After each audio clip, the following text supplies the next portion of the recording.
It's the Need to Know Morning Show on AM 1100, The Flag. 806 Need to Know Morning Show, AM 1100, The Flag, WZFG. If you've had issues in your home with water damage, mold, fire damage, other things like that, Rainbow International, they can help. They also do disinfecting with the coronavirus, warehouses, factories, office space. RainbowINTL.com/Fargo. And you want to take care of those things and do it right. They'll help you do it at Rainbow International. It's 8:06 here on the Need to Know Morning Show as we start hour number 3 of the program here today. Currently 60 degrees. That's a little bit of a cool start out there today.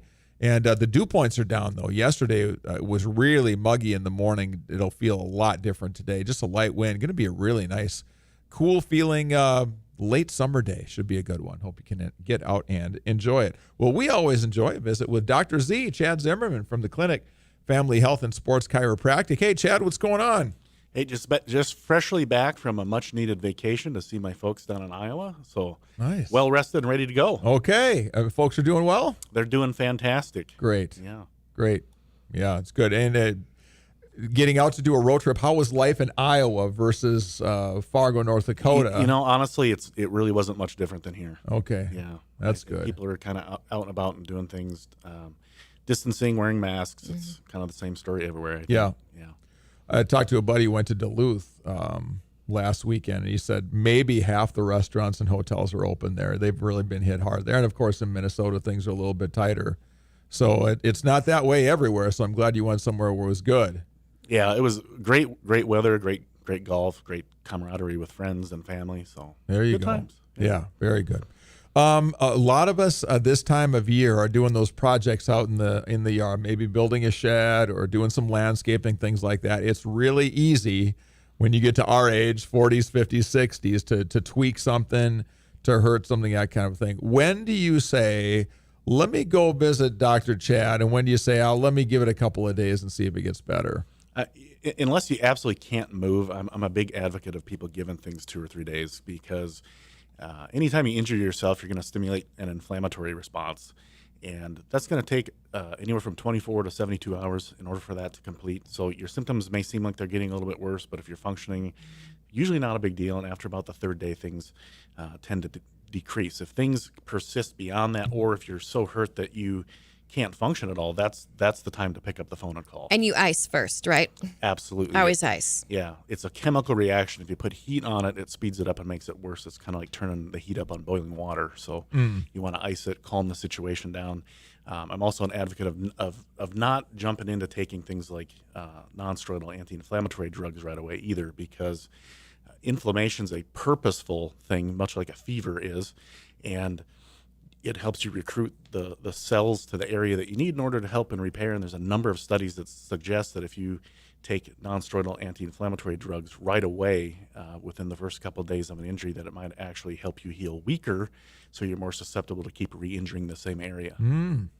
Now, non-steroidal anti-inflammatories, what do we commonly know those things as? You'll commonly know those as aspirin, ibuprofen, Aleve. Oh, okay. Now you're talking my language. I'm following now. Yeah, Tylenol's not an anti-inflammatory. Okay. No, it isn't. It's a pain reliever. It's an antipyretic, so it helps reduce fevers, but it really doesn't do much for inflammation. Okay. And we've learned a lot, haven't we, about some of those things? Certainly a lot. So I went for a 20-mile run yesterday. I popped a couple Advil just because the pounding in my legs, that kind of a thing. But you can't overdo it with those things too, right? It's actually not very hard to overdo it. In fact, when you look at the data, it suggests that about 16,000 people a year die from taking those over-the-counter pain relievers and taking them the right way. So they're not overdoing it. They're taking them based upon the label recommendations, but they do make strong physiological changes in the body that we need to respect. Yeah, I saw some statistics here that Tylenol is the number 1 cause of acute liver failure in the United States. Heavy ibuprofen use causes a 66% risk of dementia and a 57% increased risk of Alzheimer's. I got that from your clinic, folks. Yep. Absolutely. If that's some big numbers. The way they define that as 4 to 5 daily doses per week over a 2-year period. And so the people that were in that group ended up 66% more likely to develop dementia and a 57% increased risk of Alzheimer's. No, that's crazy. And so it's disrupting normal inflammatory processes, and they think that may be what's leading to the plaque formations on the brain with Alzheimer's. I would think of any region of the body, lower back has to be the one that gets you the most often, because everything you do, your lower back, your muscles, your structural, your skeletal structure, it's all affected by everything that you do for that stability that you need for all those things that you do. Yeah, low back pain is the number 4 reason why people visit doctors every year. Number 4? Number 4, okay. And it's the number 1 reason for lost quality of life in people over 60. And so it's something that I think it's so common that if we hurt there, we feel like we're supposed to. Yeah. But if you keep having pain coming back in the same spot over and over again, that's a warning signal that your body's giving you, trying to tell you that something's not well with it. Yep. Okay. And it's never caused by a painkiller deficiency. Right. Right. It's always some sort of trauma or something. Typically something's mechanical. The joint's not functioning properly, the muscles aren't functioning properly, or there's been damage to structures such as the discs. And when they've studied to try to figure out where chronic back pain comes from, the source continually comes back as that soft, spongy disc between the bones. Yeah. Because they're susceptible, they tend to tear, they have very poor, almost nearly absent blood supplies, and so they have a really hard time healing. And so once we damage one, it can start becoming this chronic, recurrent issue. So there's this thing called decompressive therapy that you've talked about before. And that I see that name or that title, that term, that's what I'm looking for, come up here and there, different places now. It seems like more and more people are buying into what you're doing on that. Well, absolutely, and it works. If you take 100 people that have failed chiropractic, medical, and physical therapy interventions, and 97% of them will still end up either completely pain-free or moderately reduced pain. It's a big number. That's a big number, but you really have the big thing with it is that all of those other things already failed, right? And so if somebody's having pain coming from discs in their back, you have to treat the problem with the disc. Yeah. The problem with the disc is that the damaged discs have a hard time creating pressure changes to get fluid and nutrients into the discs, and so they need help. Yeah. And so we have specially designed machines that can help do that and help get fluid and nutrients back in the disc so that they can heal some and get healthier, and then the symptoms drop. Do you notice some people I've talked to that have had a back injury of some kind or something happened, they'll say, boy, the first time I just didn't really feel any different, but it took a few times. How long does it take for that decompressive therapy to really start paying off where you feel the difference? For some people, it's after one. About half of the people that end up pain-free will get there within about 10 treatments. Okay? The other, about 50% of people that end up pain-free, it can take anywhere from 10 to 20 treatments. And that's just really based upon how bad the situation is to begin with. A lot of people that come into our office have had these issues for 10 years, 20 years, things like that.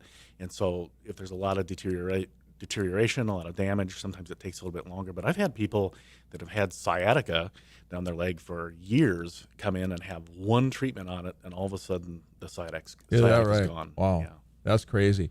Is this something that insurance will typically cover or not necessarily? Depends on your plan. How does that go? Well, insurance usually doesn't cover it.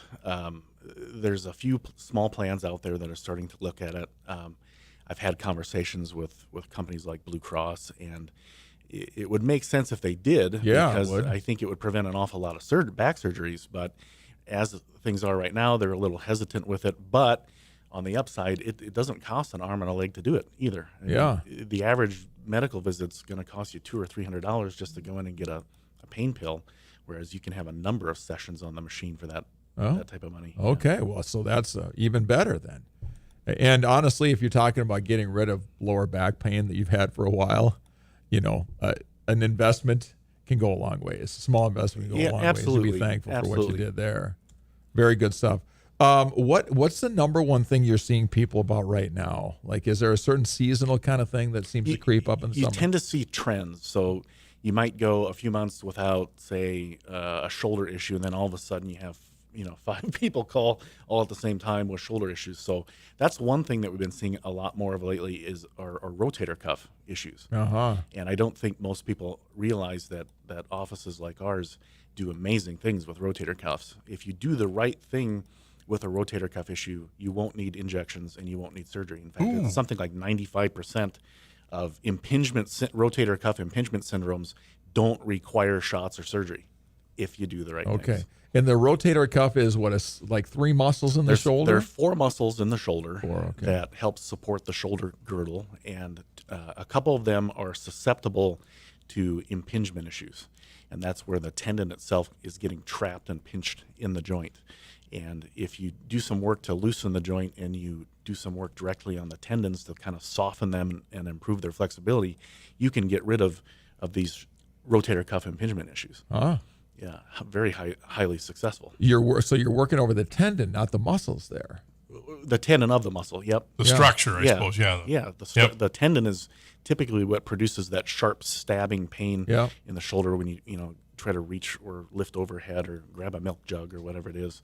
And over time, those tendons get thick and inflexible. And so when things get too inflexible, they start to tear. Yeah. Right? Or they thicken up. And then when you raise your arm, that little tendon gets pressed between the 2 bones and it starts pinching it, which will eventually rupture it and tear it and rupture it. But if you get to it before that happens, or even if it's already torn, a lot of times you can still do a little bit of work and facilitate some good healing and get rid of the issue without all of the other major interventions. Yeah, very Someone good. told me, Chad, that if you sleep on your arm, if you're kind of like a side sleeper, you end up on your shoulder, that can aggravate or create problems with that you shouldn't be sleeping on your shoulder or out on your arm. Yeah, I mean, if you're waking up in the morning, you have shoulder pain, that's the term we use is pathognomonic. It really means that you have a rotator cuff issue. That's one of the most common things that people with them will mention is that they have a hard time laying on that side because of the shoulder pain. Yeah, makes sense.